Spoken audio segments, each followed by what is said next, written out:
Hello, welcome to English Composition. I'm excited about the month ahead. This course is designed to strengthen your communication and research skills. This month, we'll learn to do several things. We'll work on constructing effective and concise essays. We'll learn how to analyze and create print public service announcements. We'll hone research skills and learn how to use the library research databases effectively.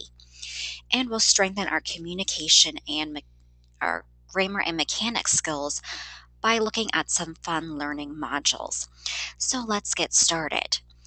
On the course site, if you click on the zero point 0.1 Welcome to Composition activity, you'll see some information from your instructor.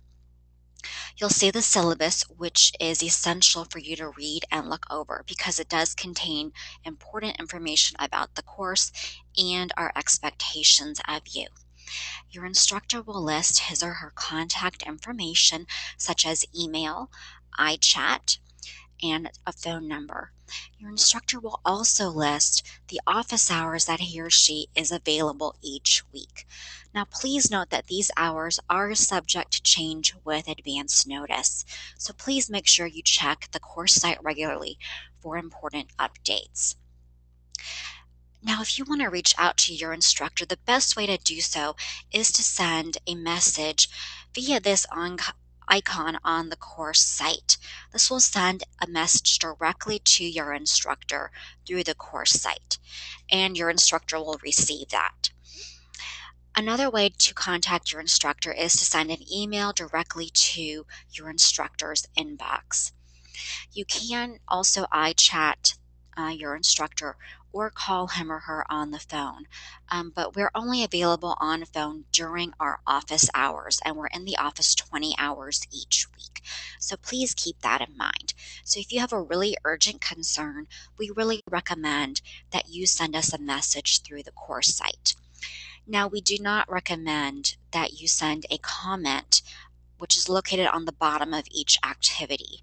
These comments can get buried in the course site, and your instructor may never see them. So if you really want your question to get answered, such as a question about a grade or an assignment, please instead use the message icon up here so that we can respond to you quickly. Now we'll go over how to navigate the course site. So everything you need is going to be on FSO, including all of the assignment directions and instructions. There will be a few other websites that you'll need to visit, but FSO is the main site where you'll get all of your information about the course. It's very important that you do these modules in the activity that are listed on your dashboard. So you should start with the 0.1 activity and then move on from there. These assignments do build on each other and will give you important information. So please don't skip around, and remember to click complete whenever you've read the information.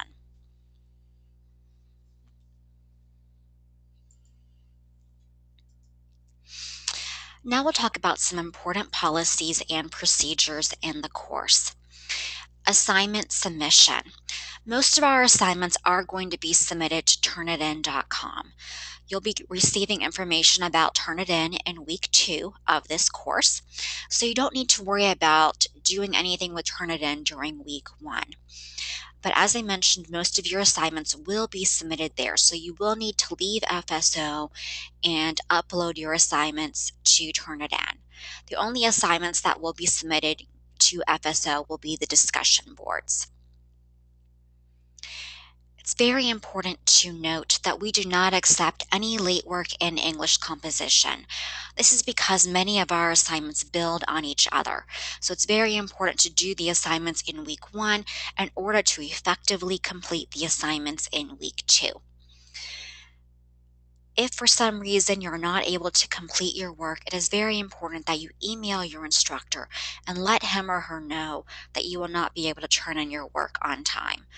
Usually your instructor will still provide you feedback on your assignment if you submit something late. You won't receive credit on it, but you will at least get valuable feedback. We do accept late work only if you have a documented written excuse, such as a doctor's note, a military excuse, an obituary, um, evidence that you were in a national disaster, such as a hurricane or a tornado that knocked out your internet and power, things of that nature, we will accept with written documentation only. And it's very important that you work out the details with your individual instructor. We only give you 72 hours after the due date of an assignment to turn that in, and you need to submit both your documentation and your late work at the same time within that 72-hour window. We only accept work that has been completed in Microsoft Word. So acceptable files for this course are doc or docx. We will not accept files in text, pages, a PDF, or an RTF, or any other file name. If you don't have MS or Microsoft Word, we know that you probably don't have your launch boxes yet.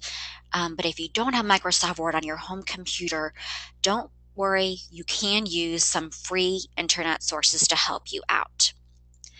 One of these is Google Drive. You can create a free account using a Gmail address and get access to Google Drive. Google Drive gives you the ability to create documents in a program that is very similar to Microsoft Word. All you have to do is click on the Create Document link, and it will take you to this untitled document. You can rename the document and type just as you would in any Microsoft Word document. Then, when you're ready to submit it, all you have to do is click File, and then Download As, and you can download it as a Microsoft Word file. So click on that, and that will allow you to submit in the correct file format for our course.